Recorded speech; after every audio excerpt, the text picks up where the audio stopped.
What's going on, everybody? This is John Shake Gaming on for Mike here, coming at you with a brand new episode of the FCS Dynasty here on NCAA 06, featuring that next mod, as well as we got a bunch of action here to wrap up week number 10. Should be a great one. A lot of conference races on the line, so go to the one you see on your screen right now.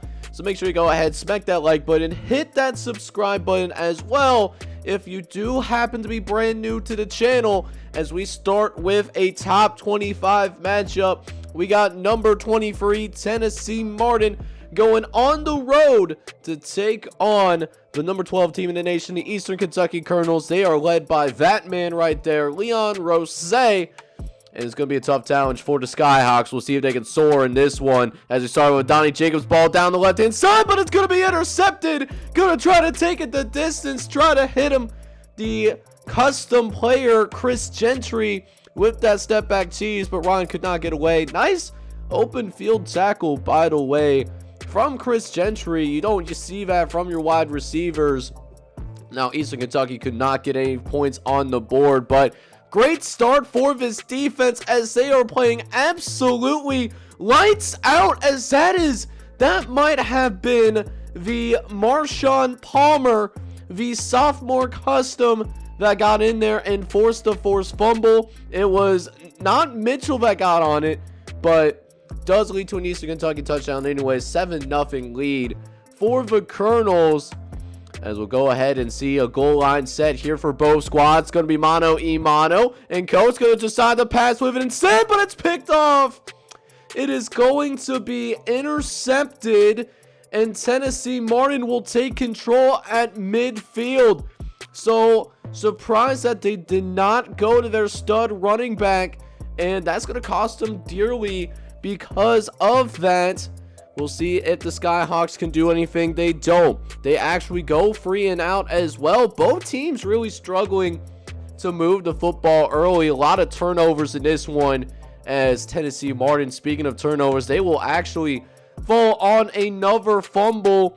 Just waiting for Tennessee Martin. Just do something on the offensive side of the ball. It's not going to necessarily happen, though. They are going to get a field goal at the very least. So after all that, it's still only a 7-3 game. Not a lot of scoring just yet, but we'll see if that changes based off this kickoff return. Hang on, down the sideline. No one's going to catch him, and he's going to be gone like a girl in a country song. No flags either. And that will be a 14-3 lead for the Colonels. Now, Paul Outlaw comes in the game. Donnie Jacobs does get hurt, so we'll see if Paul Outlaw can do something, but he needs some help from his receivers, as his receiver had his hands on the football. It was actually a really well-placed ball. The problem is, though, he dropped it. He straight up dropped it in Eastern Kentucky. They're going to take advantage. They're going to get a clipping penalty that will bring them back a notch, but still very favorable field position for the Colonels. We'll see if Eastern Kentucky can strike back.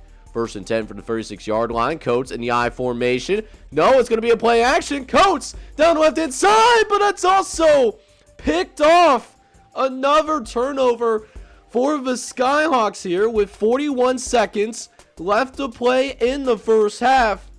You literally cannot make this up right now. It's been a really bad day for the offenses, as Outlaw, he'll throw to the right, and that's going to be incomplete, as Eastern Kentucky, once again, they got a ton of pressure, really laying the lumber, and this offensive line definitely feeling the heat. We'll see if they can hold up here. Outlaw throws the right hand side, gets hit as he throws the football. Another turnover. 7 turnovers in this game. Both teams looking like squads that, don't have a lot of experience in the FCS playoffs. That's for sure. And Eastern Kentucky, we'll see if they can take advantage of this particular mistake, as Coates will drop back. No, he's going to run it into the end zone. So this time, Eastern Kentucky will take advantage of the turnover. They will extend their lead. They will make it 21-3. And in the fourth quarter, we'll start to see Eastern Kentucky pull away. Rose, finally get a little bit of love, but he fumbles it on the goal line. Louis Rose hurting some souls out there. You can't have those goal line carries end in fumbles. You simply can't have it happen.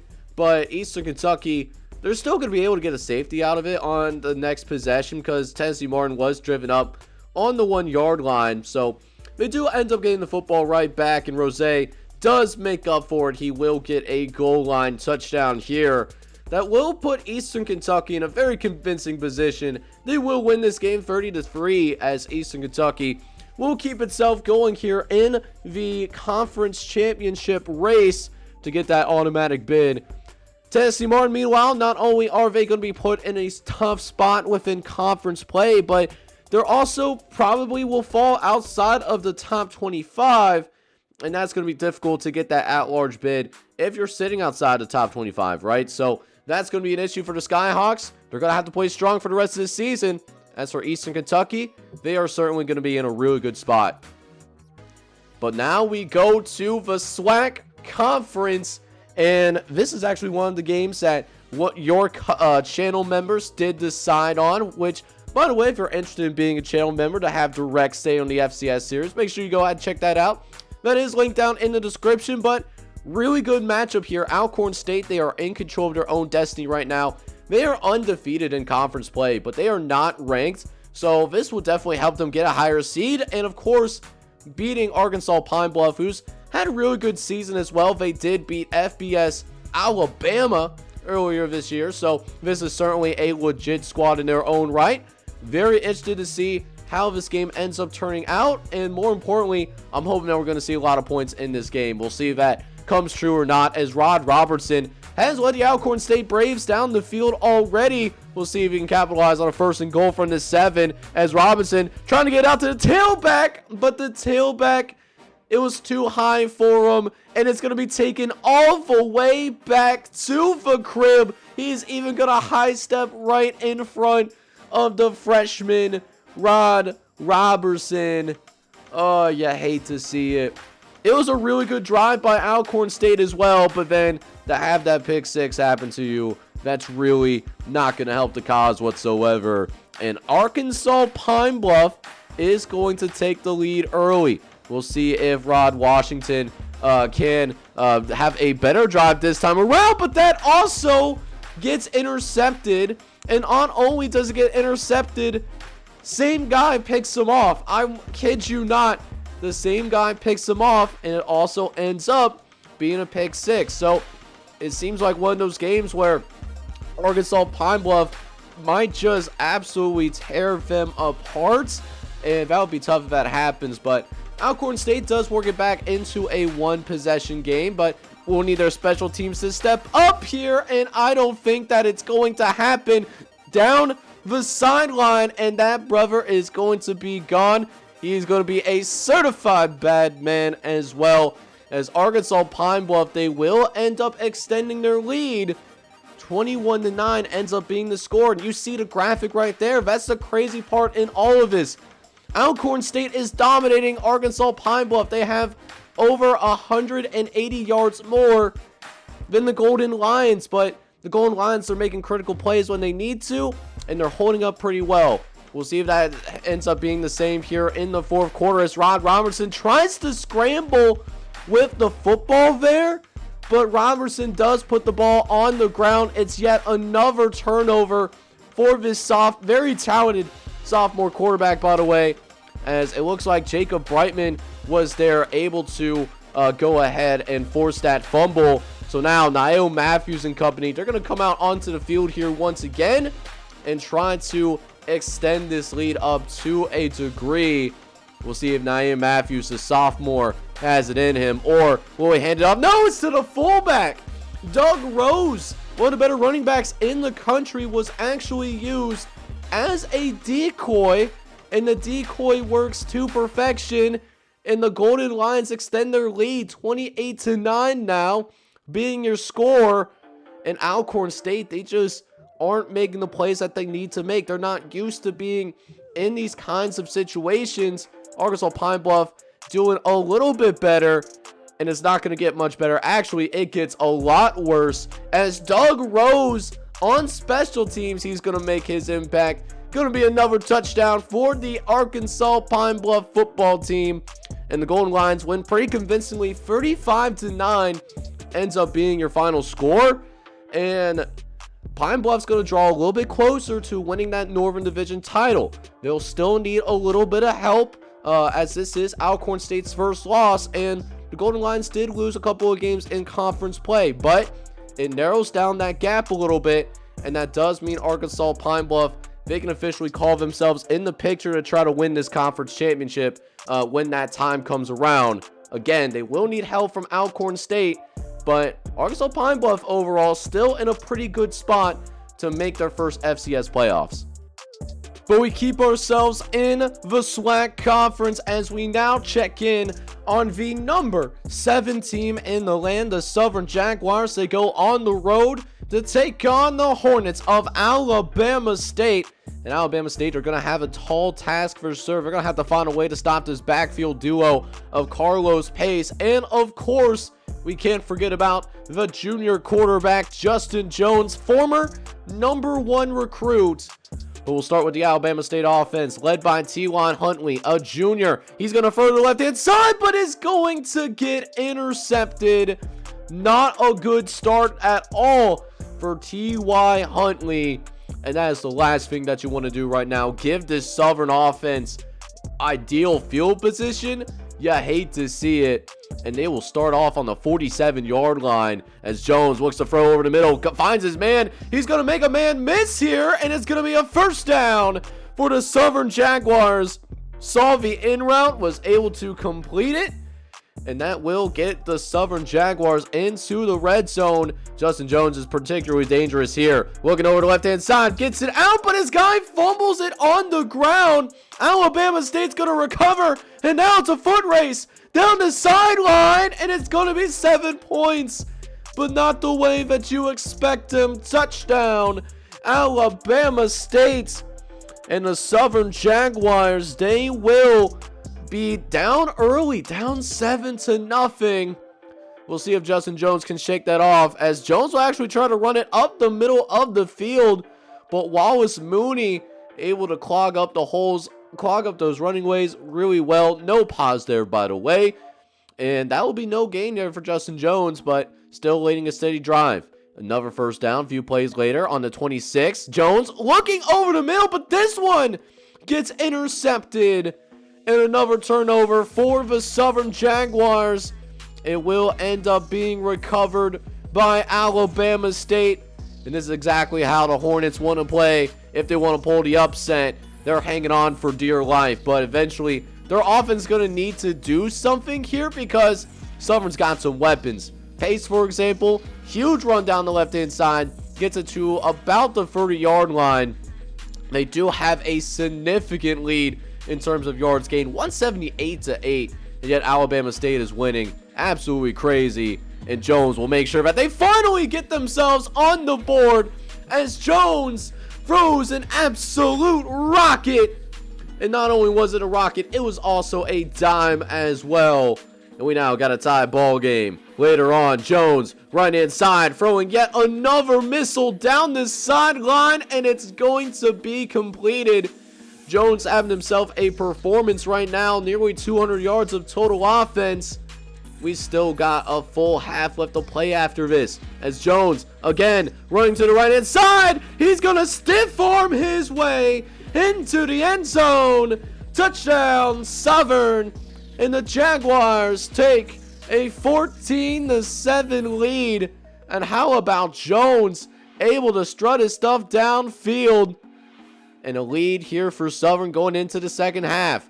They also got the ball to start the second half as well, but we do see Justin Jones get a little bit shaken up, so this is actually the backup quarterback, true freshman Flair McNair, and showing a little bit of flair and why he's a talented guy himself.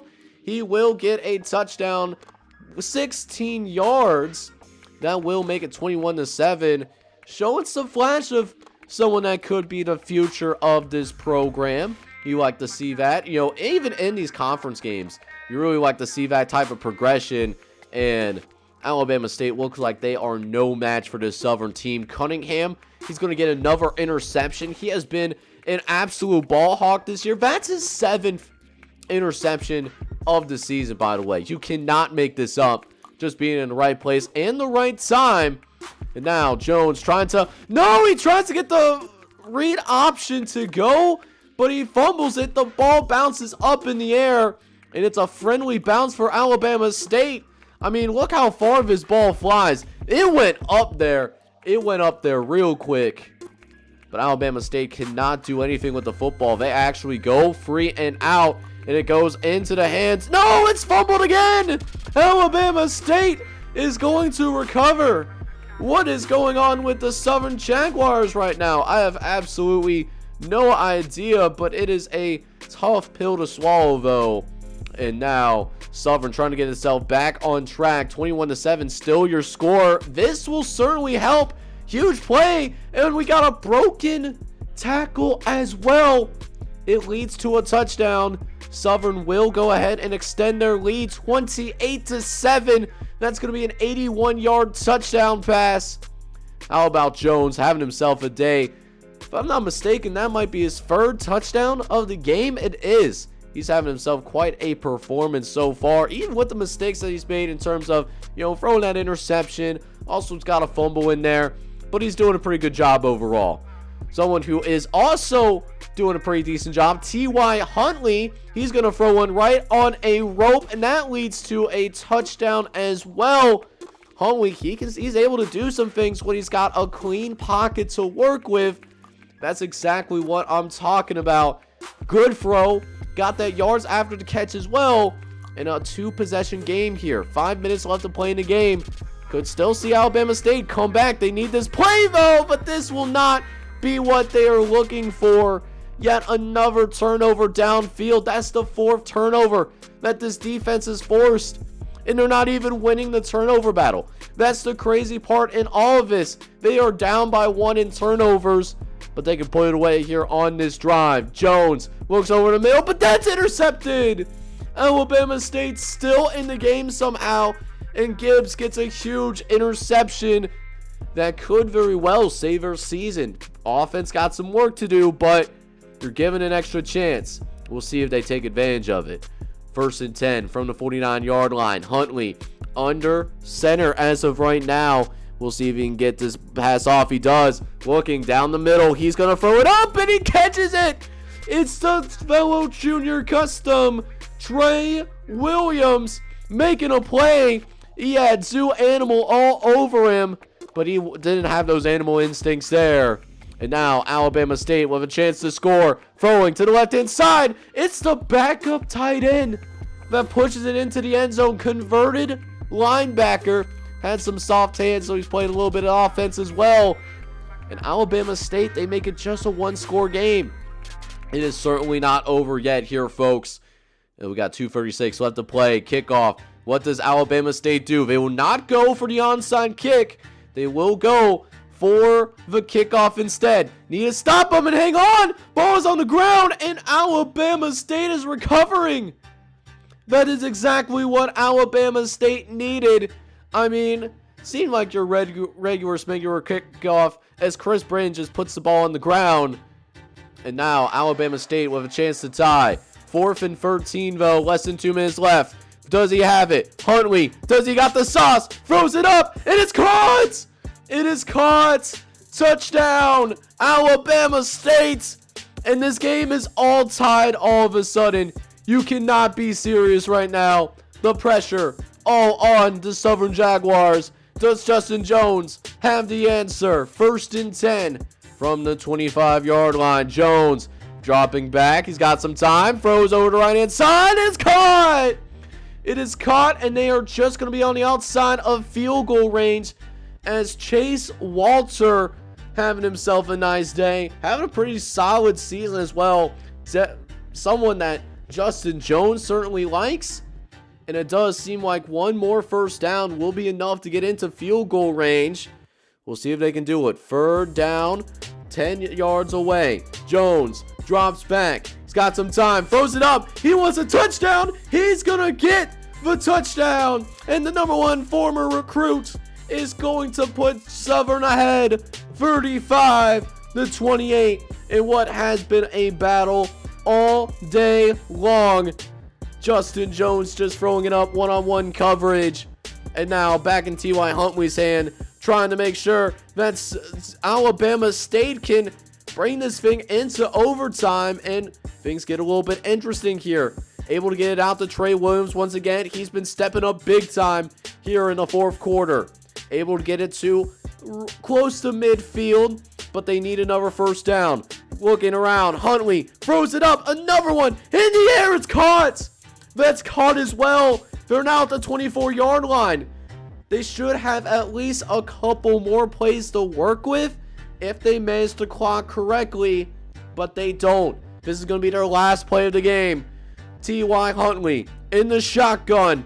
Can he bring them to overtime? Huntley, he threw it, and he's going to be intercepted, and it's going to be taken all the way back to the end zone. I'm surprised he's not taking a knee, just in case that he drops the ball or something like that, but does end up being a pick six. This was a game that was a lot closer than what the score says. You know, Southern is going to win by a couple of scores, but Alabama State, they had a chance to win this game. They really did, and it's going to be a really painful loss for them. Alabama State, they will fall to 3-5 on the year, so their FCS playoff hopes are likely over and done with. Southern, meanwhile, they're able to escape down the depths of Alabama. They get to 6-2 and still in a good spot to get back to the FCS playoffs for the first time since year number 1. And they're also in a good position to potentially go to the conference championship game. But we do have another top 25 matchup to bring to your guys' attention. We got Tennessee Tech going on the road to play against Western Kentucky. Now, for some reason, this game was originally not a nationally televised game. NCAA 06 called this a regionally televised game. But I mean, guys, it was a top 25 matchup. You know I gotta show it to you guys. Y'all already know what time it is. But both teams are going to come out onto the field. Both teams trying to prove something. Neither team has made the FCS playoffs. At least not yet. At least we haven't seen that yet. But maybe one of these teams can break that curse this season. You never know. Winning this game would really benefit them in doing just that. We'll start off with Western Kentucky with the ball as Kamara Botts is going to actually throw one up. It actually does get caught. And that's another thing too. Kamara Potts, he's a quarterback for Western Kentucky. Very good quarterback. Very under the radar, though. He's only has a few interceptions to this point. Does a very good job taking care of the football. As we'll see if that continues here. Except we might have just jinxed him. Kamara Potts is going to fumble the football on the speed option to the right-hand side. And Tennessee Tech, they will recover. It will be Tennessee Tech ball, but Kamara Potts, he injures his elbow on the play. We'll see if this is a more serious injury or if we see him back later in the game. But we'll actually jump into the second half because there actually was not a lot of scoring to this point. So only a 3-0 game here. We'll see if somebody can open it up here a little bit in the second half as we'll drop back and see Chase Jones throw one up in the air. The junior gets it out and it's going to be caught. First down for the Golden Eagles. And that's a big throw right there. Big time throw. Chase Jones was facing some serious pressure as well. We'll see if he can keep that up and lead the first touchdown of this game as Jones will drop back the pass. Has a couple of guys in his face, but still throws one right on the money. The coverage here was phenomenal. It had to be perfect, and that's exactly what it was. So now a goal line situation. From the 10-yard line, Jones changing things up at the line of scrimmage last minute. He'll drop back. He's going to try to run for the end zone. This could be first third down conversion, and it is. Touchdown, Tennessee Tech. And with 3:47 left to play here in the first half, we finally do go ahead and see a touchdown on the board as the Golden Eagles will be up 10-0. And that's a tough run, too, by Chase Jones. He had to go through a couple of defenders, too. A very strong run indeed. As now, Chase Jones looks like he's starting to find his rhythm. I said somebody had to open it up. And it looks like Tennessee Tech is the team that's doing that right now. As we continue to see Chase Jones really have a much better second half, leading to yet another red zone opportunity. They're 2 for 2 on the day. We'll see if they can make it 3 for 3. Jones looking over the middle and finds his man in the end zone. Touchdown, Tennessee Tech. And the Golden Eagles get another one. 17-0 going to be your score. And a big lead for the Golden Eagles, especially considering what kind of game this is really shaping into. Chase Jones just having a phenomenal second half.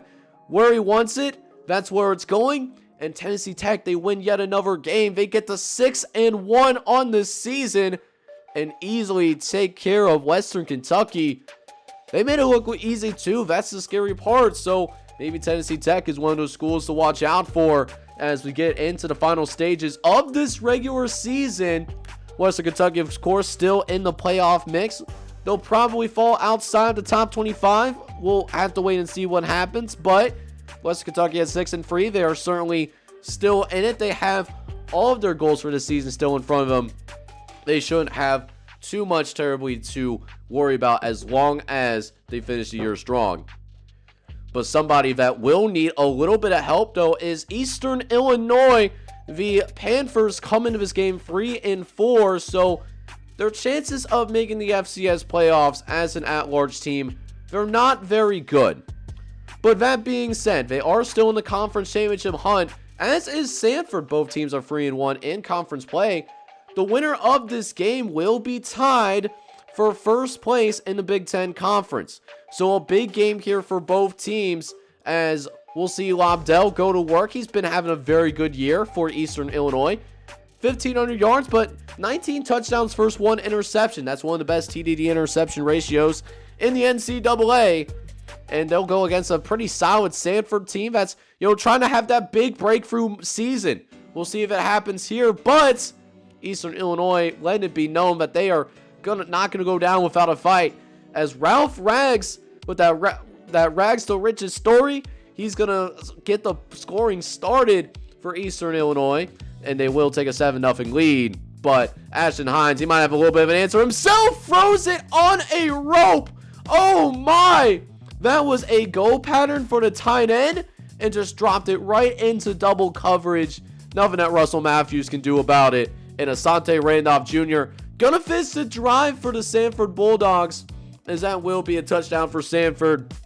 The sophomore custom following his blocks into the end zone, also making a guy miss too. And we got a tie game and a pretty exciting game potentially. We'll see if that leads into the second quarter. Asante looking around to the right-hand side. He's going to throw it out. He's got a receiver. Makes a man miss with that little step back cheese. And Ashton Hines, he's feeling himself. He's an underrated dual threat quarterback as well. He's got some great legs, but when his arm is playing as well as it is, then this Sanford team can be really dangerous. We'll see if he can keep that up for a whole 4 quarters. As Ashton, he will drop back once again. He's going to try to run for it. He's got some open space. It is going to be down the sideline. It gets across the 20-yard line. And that's what I'm talking about. Hines able to recognize the, nobody really spying on him. It was man-to-man coverage as well, so no one's looking. It's like, hey, I'm going to just take off. What y'all going to do about it? And that's exactly what they did. So, nice play there by Ashton Hines. But you will also get sacked here as well. So it does lead into a 3rd and long, as Hines will drop back. He's got some time in the pocket. Throws one over the middle. And it's going to be a touchdown for the Sanford Bulldogs under the Ohio Valley Conference. That's a 21-yard strike as well. And that gives Sanford their first lead of the evening. Able to get it past Russell Matthews. And now Lobdell's going to need some help from his offense, but doesn't get the time that he needs. Has pressure in his face as soon as he gets out of that play action. And that's going to be only the 2nd interception that Lobdell throws the entire season. A key interception, if that, as Sanford going to take over at the 27-yard line. But look at this pressure, though. I mean, he had nowhere to go with the football and should have just took that sack. But the offensive line is going to help him moving forward, though. As now, 3rd and 6. Ashton dropping back off of the turnover. Looks over the middle of the field, finds his man, and it's going to be caught. Almost another touchdown, but it looks like they are going to mark him at just about the 1 yard line. Russell Matthews, the sophomore custom, does make the touchdown saving tackle, so we'll see if Eastern Illinois can keep him out of the end zone. But a third down, though. Third and goal from the 8 yard line. Ashton dropping back, looks over the middle of the field, and it's caught again. Touchdown, Sanford. And the Bulldogs looking strong in the first half of action. That's another score that makes it 21-7 in favor of the Bulldogs. That does end up being your score going into the second half as well. And Lobdell, he needs to lead a comeback. But first, we're going to see this man take some shots, though, as Lobdell absolutely got lit up like a Christmas tree there. As Lobdell was trying to move the pocket over to the right-hand side, but just walks right into a blitz. And now 3rd and 19, they're forced to pass. Sanford sends the pressure. There's a fumble on the ground, and it ends up being recovered. Touchdown, Sanford. Yet another one on the board. That's Hans Watford, the true freshman custom that got his hands on the football. And he was initially locked into his blocks, but, followed that football where it was and got a paw in there.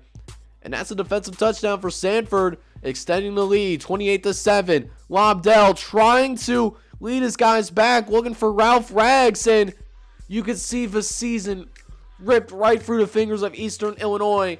It's been a rough go for them all year long. We're talking about a former top 25 preseason team. This team was in the preseason top 25.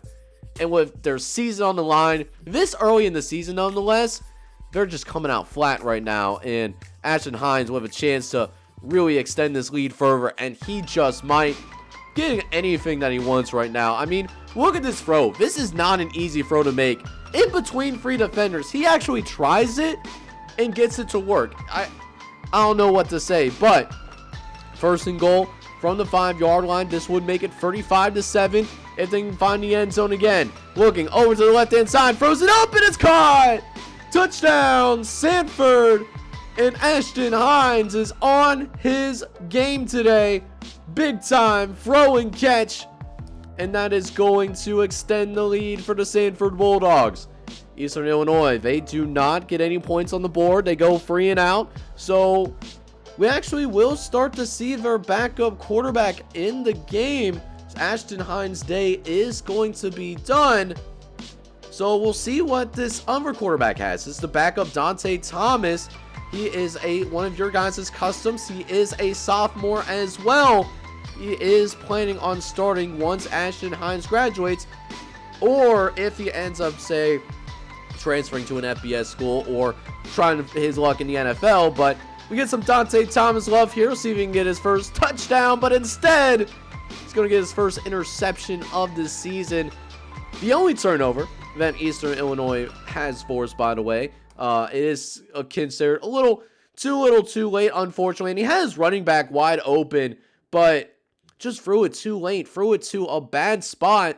So a learning experience for your backups that are going to be the future of this program. But Sanford is still going to win this game pretty convincingly. 35-7 is going to be your score. So, Eastern Illinois' season looks like it just might be coming to an end. Where Sanford, keep an eye out for Sanford. They might sneak their way into the top 25. And they're still very much in that race. They're going to now be tied for first place in the Big Ten Conference going into the final few weeks of this season. Lots to look out for. But for the final game of this episode, we got Western Carolina, the number 17 team in the nation, going on the road to take on the Mocs of Chattanooga, who they have a lot to play for themselves. They are also in that Big 12 divisional championship race. They're also trying to chase Alcorn State, and with Alcorn State losing their game, they do have a chance to make up some ground here. So we'll see if Chattanooga to take advantage of that, pull off the upset as well, or is Western Carolina simply too much? We start off with Brown in the shotgun. He's going to drop back. He's going to face some serious pressure, though, as that might have been the true freshman Corey Hopkins who got that pressure and is going to force the interception. So Western Carolina going to make it a get to the 48-yard line. It looks like they are already across midfield. And while Western Carolina, they do not get any points off of it, very fortunate that they got away with one, as Malachi Ross is going to go to work. The sophomore wide receiver, he's going to make some good moves for Samuel Brown early that will get Chattanooga into midfield as well. Nice little corner route, able to create some serious space, and that's a first down for the Mocs as they look to keep the drive going. 3rd and 6 from the 44-yard line. Brown facing some pressure, tries to throw across the field, and you never should do that as a quarterback. That's rule number 1, and Western Carolina is going to make them pay for this rare mistake of this magnitude. I mean, what was he looking at? I think he was looking for the fullback who was, sitting at about the where the line of scrimmage was. So not really a lot of reward from this, and Western Carolina is going to get a touchdown out of it. 7-0 lead, as we will see Western Carolina with the football once again, this time on special teams, and that's going to be a special moment for the Catamounts as they score yet again. They quickly race out to a 14-0 lead on a 64-yard kick return.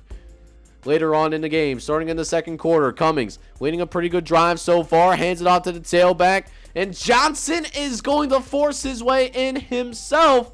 So not even a quarter in, and it's already 21-0 in favor of the Catamounts. Can Chattanooga find their footing in this game? They need it in the worst way. Cummings under center.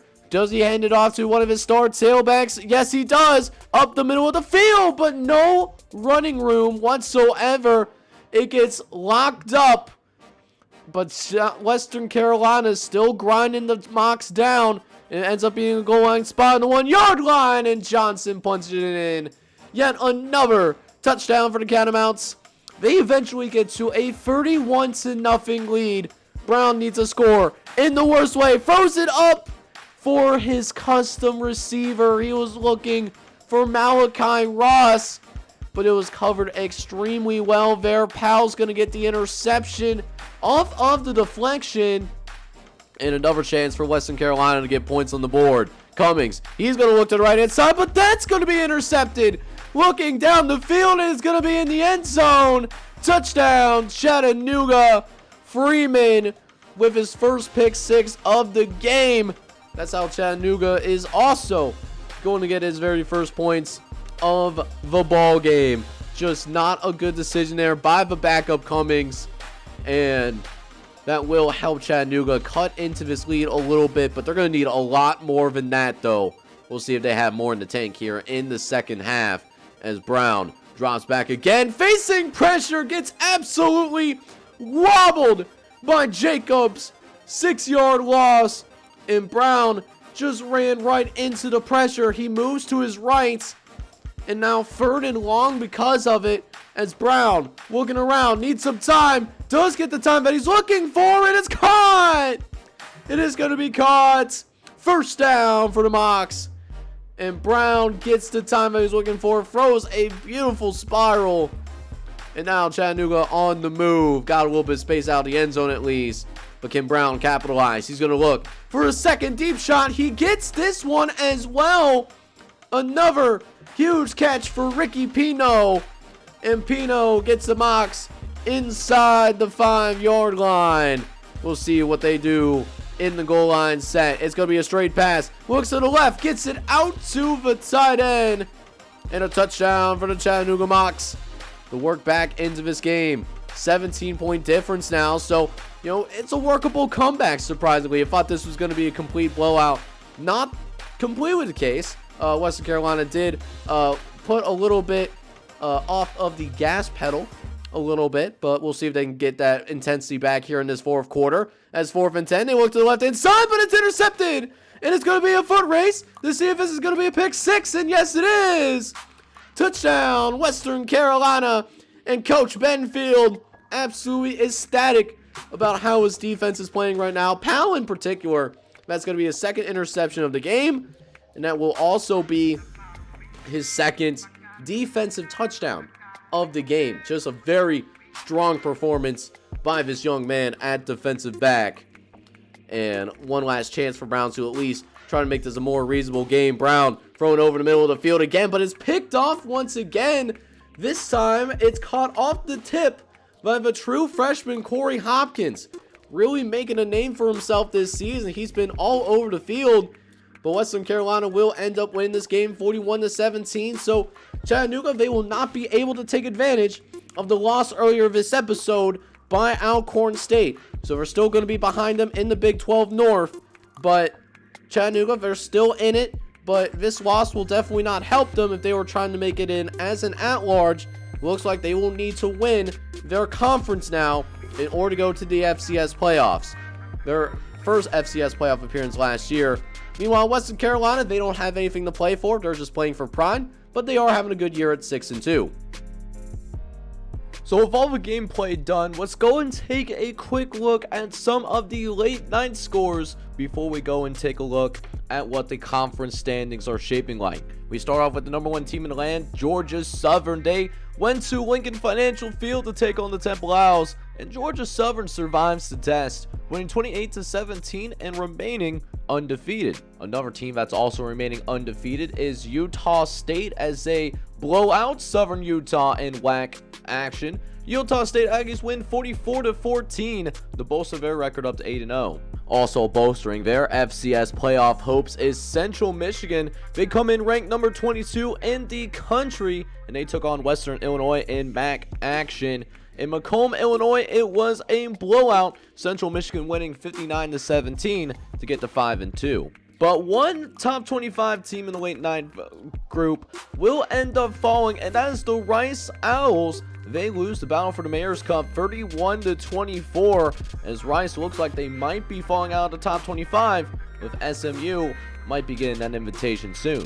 So we made it through 2/3 of the regular season. We only have 5 more episodes before we get to the conference championship. So there's a lot to happen, a lot of football games that still need to be played. With that being said, we'll use this time now to check in on the conference standings throughout the FCS. We'll start off in alphabetical order. We'll start with the Atlantic Division in the ACC. Delaware, who went to the FCS playoffs last year, they basically have it locked up. They haven't officially done so yet, but with a 1.5 game lead, as well as having, that win over South Carolina State, unless we see a situation where Delaware loses their next 2 conference games and South Carolina State wins out, Delaware should be going to the conference championship game. But as for the Coastal Division, the Coastal Division does get a little bit more interesting. James Madison is undefeated in conference play, but they still need to play against New Hampshire, and the game between New Hampshire and James Madison usually determines who goes to that conference championship game. Also keep an eye out for Delaware State, as they could certainly mix things up. They're 4-2 in conference play. Up next, we have the Big Ten Conference. In the Big Ten Conference, there is a lot to sort out still. We have a freeway tie as of right now. We got Tennessee Tech ranked number 17 in the nation, Eastern Kentucky at number 11, and Sanford, who is actually not ranked in the top 25. They are all tied at 4-1. Then we do have Southeast Missouri State, the Red Hawks. They're 4-2 in conference play. They're just a half game back, but can certainly do some damage as well. Finally, we got an interesting caveat here. We got Eastern Illinois. They're just 1 game out. They will need to win out in conference play. They got 3 more conference games, but they're 3-5, so they are not probably not going to get an at-large bid to the FCS playoffs. For Eastern Illinois, their tournament starts now, as if they have any chance of making it, they need to win their next 3 games. So that takes us now to the Big 12 North Division, as we did see some tightening up. Alcorn State really had a chance to really make sure that they are going to have the driver's seat, and while they are still in control of their own destiny, things got a lot of tighter because we saw that Arkansas Pine Bluff win. Alcorn State is still in the lead, but now got some teams right behind them. Chattanooga at 3-2. Arkansas Pine Bluff, who does have the tiebreaker over Alcorn State to this point. And of course, Grambling State, led by their true freshman quarterback, Ray Waddle, who has 25 touchdowns, only 9 interceptions. So quite a few teams that are still in the mix out here in the North Division. That being said, the Southern Division has a two-way tie right now, as Texas Southern currently sits on top of that 4-1 conference record, but as they are under NCAA probation, they would not be able to go to the NCAA tournament. So if Texas Southern comes out and wins this division, let's say, then the North Division winner would automatically get the automatic qualifier for the Big 12 Conference. So that's a huge caveat in all of this, why these next few games are important for these 4 teams. However, if Southern ends up winning the Southern Division crown, we could see the conference championship game decide who wins that automatic bid. Also, to keep in mind, Western Carolina, they are not out of it either. They're 3-2 in conference play right now.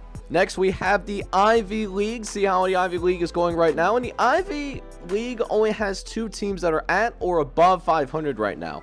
Princeton is one of those teams. They're 4-4 with a 3-1 conference record, and they are tied with the Brown Bears, who won the Ivy League back in year 1 and year number 2. But then we got a cluster at those half game out and 1 game out.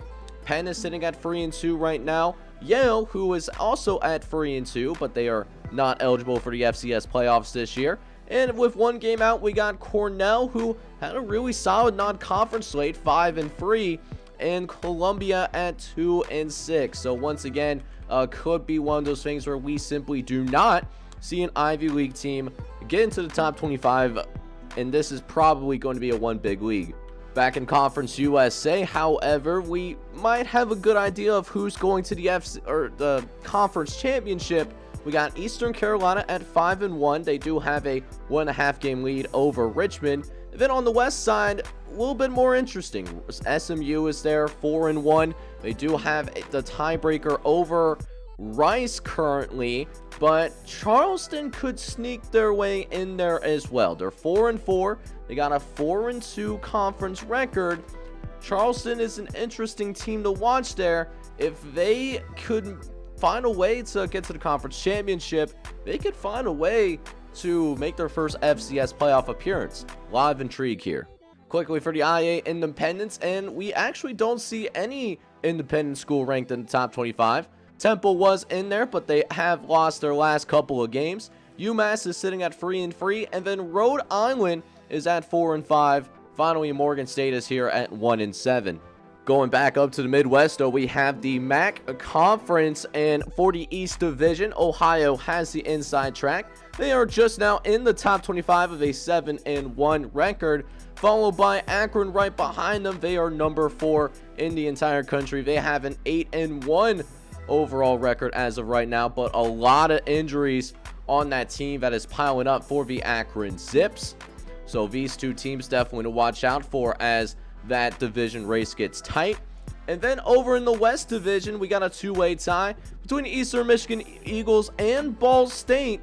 They are both tied at 4-1 apiece, with Central Michigan also hanging in there as well. They have a 3-1 conference record. For the Mountain West could also get very interesting, as we've seen San Diego State lose a game in the regular season. Yes, they're 8-1 and probably will still make the FCS playoffs regardless, but look who's right on their tail. The Denver Pioneers, 6-3 record, 5-1 in conference play. Should Denver beat San Diego State, because I believe these 2 teams, actually no, they go on the road against San Diego State for literally their next game. So this is a matchup that we will be watching out for and reporting in the next episode. Whoever wins this game will control their destiny for the Mountain West title. No other team is really in the picture at this current moment. The Pac-10 also has some exciting action coming up, as we got a surprise here at the top of the conference. Eastern Washington, 4-1. They have a half game lead over the rest of the conference. Should they hold on, Eastern Washington would be receiving their first FCS playoff appearance. but there are some teams that are going to be chasing them down. Portland State at 3-1, but they can't surpass Eastern Washington because they did lose to the Eagles earlier this year. North Dakota State has not played them yet. What do they do? Sacramento State is also in the picture, as is Northern Arizona, who, listen, they did lose their very first conference game against Portland State, but they are certainly not out of it, and we're definitely looking at a possibility of seeing 5 teams from the Pac-10 go to the FCS playoffs this year. As for the final major conference, we got the SEC, and Georgia Southern looks like they are in control of their own destiny. Barring a major disaster, they should be going to the SEC championship once again. The only team close right now is the Citadel, and these two teams have already played each other, and Georgia Southern did win pretty convincingly. So this is Georgia Southern's division to lose. As long as they don't lose 2 of their next 3 games, we should see Georgia Southern that SEC championship. For the West Division, though, that it does get a little bit more intriguing. However, Southeastern is sitting on top right now with a 4-1 conference record, and they're number 20 in the country. Now, if this SEC matchup would hold up, Southeastern did almost beat Georgia Southern in the regular season, and it's hard to beat a team twice in 1 year, right? So something to think about if they got to go. However, Sam Houston State, they were sitting at the top before this episode started. They did lose to Nicholls State, and now Sam Houston State, they're a half game behind, so they'll have some work to do if they want to go to the SEC championship. But the Bearcats are looking good, however, in terms of going to the FCS playoffs. Quick check-in on the Sun Belt, as we will see if any team is really worthy of going to the playoffs from this conference. The only conference that does not have an automatic bid, North Texas, is here at 4-1. They might have the best chance of sneaking into the top 25, but other than that, not really a lot to be impressed about. Maybe UO Lafayette, maybe FIU. This is really not a good conference either. At this point of the series, kind of see them on the same level as the Ivy League without that automatic bid to help them out. And finally, we have the WAC conference. What's going on in the WAC right now? And it seems like Utah State, they are going to get that automatic bid from the WAC. They're undefeated right now. They're 5-0 in conference play. The next closest team is 1.5 games back, and that is Oral Roberts, who has a solid record, 6-3 overall with a 4-3 conference record. So decent little football team that we got going on here, but I don't see them catching Utah State unless Utah State somehow implodes here in the last third of the season. So that finishes us up here in week number 10, as we had some really exciting FCS football action. I think this is one of the first times in the regular season that we did not have a blowout in gameplay, or at least a game where we didn't have to cut out early, something like that. Hopefully the intensity ramps up further as we go into week number 11. Like I said, 5 more episodes until we start getting to that postseason action. So you're not going to want to go anywhere. You're going to want to follow along to see who makes it to the FCS playoffs ultimately in year number 4. And I hope you guys are really excited about that.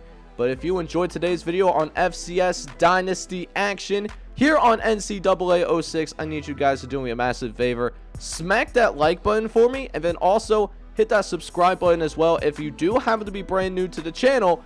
This is John J Gaming on the mic signing off, but I'm hoping you're all out there having a good one. Take care, everybody.